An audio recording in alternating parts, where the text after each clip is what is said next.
Hi, thanks for joining us for another edition of Table Talk. I'm Olivia Weisler with the Star Herald, and today we have Becky Horne with WyoBraska Gives and Kirk Hayes and Phil Holliday with the Holliday family of companies.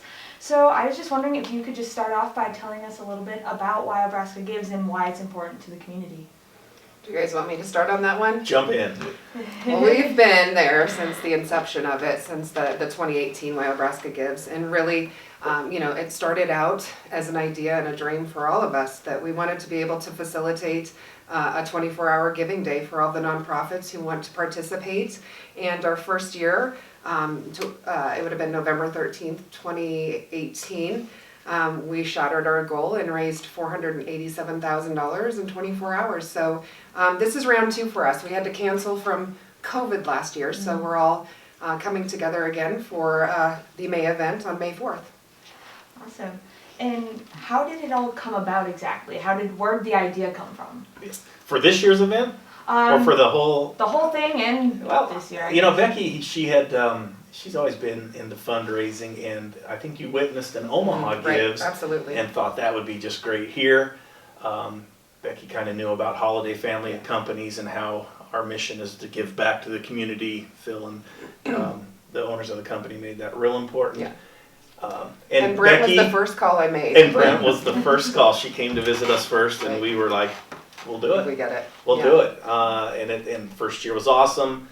Like Becky said, second year kind of got snuffed out a little bit. This year's going to be something else. Even better. It's going to be something else. Yeah. We got some really fun things planned. Yeah, that was the big thing for us this year. We've been collaborating on and off for the last couple of years, and we knew we wanted to do something special for these nonprofits. They've been shut down just like businesses. For the last year, they've had their fundraisers canceled. Every one of their in-person fundraising asks, they're just not happening. So we knew we wanted to come out and do something special for them this year. For sure. And so how can nonprofits participate? How do they sign up? What's that process like?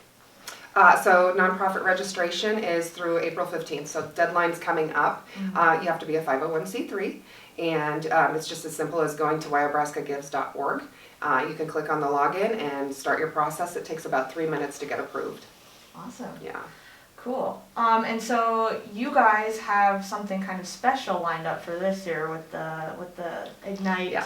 Yeah, the laser show. Yeah, tell me a little bit about that. It's truly a one-of-a-kind idea, and we're super excited about it. And thankfully the monument, it was gracious enough to be a backdrop. And what's going to happen is so unique to our community, but so unique to all the gives that happen across the nation. This is truly one-of-a-kind, first-of-a-kind demonstration, and it came just from a collaboration in our office. And Becky and Kirk kind of started throwing ideas back and forth, and all of a sudden this came out, and it grew wheels and it's taking off. And so it's going to be super exciting.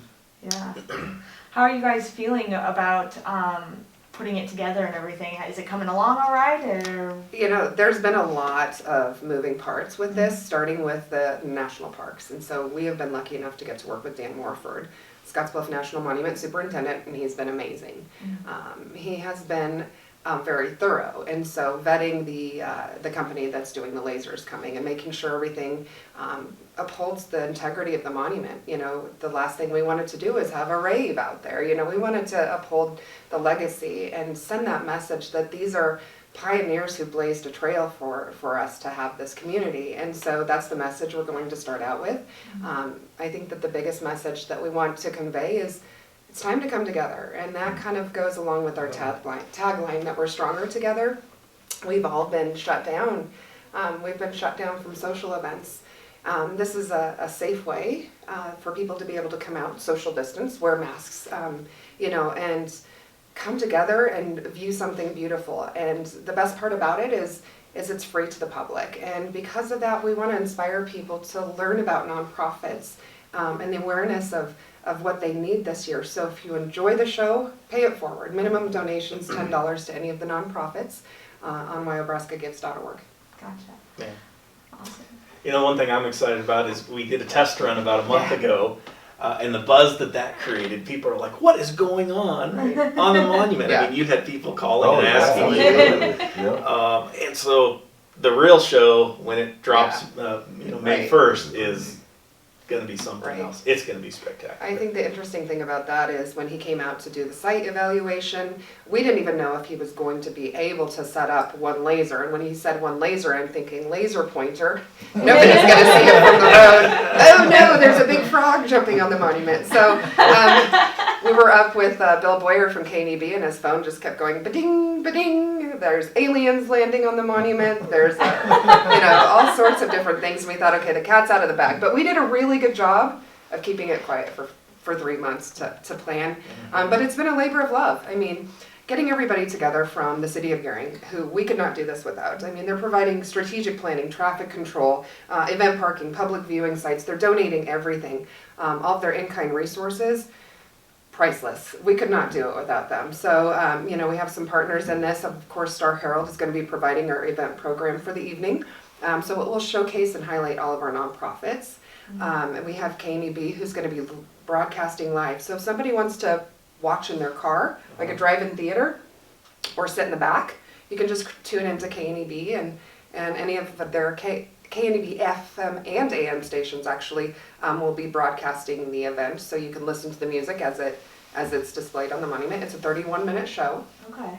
For those who want to come out to the designated viewing site behind the landfill, parking opens at 4:30 that day. The event won't probably start until true twilight, which is about 8:30. So people can come out and get their seats in advance. And then they'll be able to actually enjoy an interactive laser show on top of the show on the monument. So the guy who's coming, who actually has done the J-Lo concert and a Rihanna concert, is going to put on a little live laser show for the crowd out there too. Wow. So it's going to be a double event for us. So we have our sponsor and VIP viewing right up front, unobstructed view, but there's general admission right behind them. So, awesome. yeah. Cool. How did you end up getting this guy? What was the process like? Research. I actually just went through, and the first thing you always do is look at Google reviews, and he was incredible. But I did some research in contacting people, and he was the first one who knew where Scottsbluff National Monument was, and he said, I'm a national parks junkie, it's on my bucket list. And I thought, okay, we're connecting here. But because he's been shut down, he's in New York and Connecticut and, just everywhere that's shut down right now, this really excited him, and he's giving us quite a deal to be able to come out and do this. And so for him, he said this is probably one of his highlights in his career, because it's not very often that you get a national monument that approves a show. Yeah. So this is his first. Okay. This is actually the first national monument in the United States that's approved it. Wow. There's Stone Mountain, Georgia, which is a state park, and then also Crazy Horse that have done it. So we're kind of pioneers for national parks, and we're just very lucky that we have the Scottsbluff National Monument agreeing to be our backdrop. So none of it's actually on the monument property, it's all City of Gering. Gotcha. So if you know where the pathway is that goes right in front, if you can get to the pathway, you can get to our viewing site. Gotcha. Awesome. And it's my understanding that Gering High School's prom is that night too. So they have how did that work?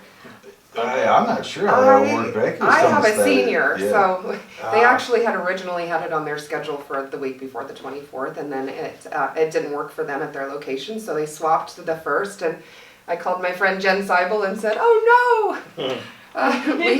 We've been working on our laser show that night, and so she's amazing, and we collaborated together, and they've come up with a really fun night. So because the WyoBraska Center has an unobstructed view of the monument from their parking lot, they're moving royalty crowning outside. So not only are these kids going to have this amazing backdrop for royalty, they're going to be able to listen to the music, watch the live laser show, and really be a part of it while they're enjoying prom. So they actually changed their theme of their prom to Ignite the Night for the lasers. So That's awesome. yeah, pretty cool. Yeah, That is pretty cool. cool. So That's great. yeah. Awesome. I'm trying to think, is there anything else that you guys want to add about the WyoBraska Gives or the laser show or anything else? No, I just really highlight what Becky and Kirk said earlier about the nonprofits being shut down for over a year. Yeah.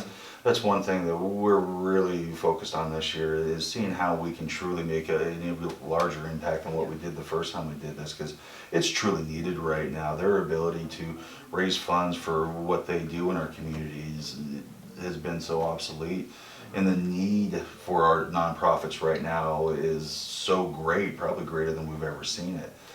We do have a lot of need in this community, and to be able to step up and be part of this and really get that push for our nonprofits is pretty special for our company to be a part of this, but it's pretty special for our community, and it's very important for our community. Right. So just encourage everybody that possibly can to be part of it this year, just because the need is truly, truly there. Yeah. And I think the actual way that you go donate is really neat and unique. It's virtual, yeah. It's virtual. You get to go online and read about your favorite nonprofit. If you're into animals, you can donate to nonprofits that benefit animals. If you're into kids or the elderly, you just go through and pick and choose and donate to those. So it's really a unique platform. You get to see all the need. How many do you think you might estimate this year? With the registration coming to a halt this week, this Thursday, we anticipate somewhere around 100 nonprofits, and this includes some booster clubs, so we're getting our kids involved in philanthropy. The really great thing about this year is we'll be able to keep track of volunteer hours. So if you don't have the money to give, you can designate anywhere from 1 to 20 volunteer hours. So on top of the ticker total that you'll see of donations coming in live, you'll see live donations of volunteer hours too. That's really cool. That's really cool. And some need